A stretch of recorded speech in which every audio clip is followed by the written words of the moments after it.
लोगों का कहना है कि उल्का पिंड गिरने से पृथ्वी का अंत होगा, लेकिन तब जब इसकी तशरीफ उन दोनों के बीच ना आए। भाई उस लक्कर के 4-5 टुकड़े कर और फिर कोशिश कर, गारंटी है तेरा सालों की फैंटेसी पूरी हो जाएगी।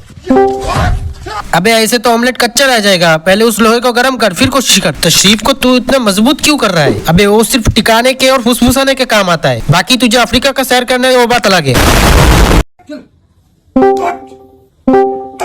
भाई तू पिछले जन्म में पत्थर फोड़ता था क्या? थोड़ा तो गलत निशाना लगा ले ताकि ये प्रजाति डायनासोर की तरह पृथ्वी से लुप्त हो जाए।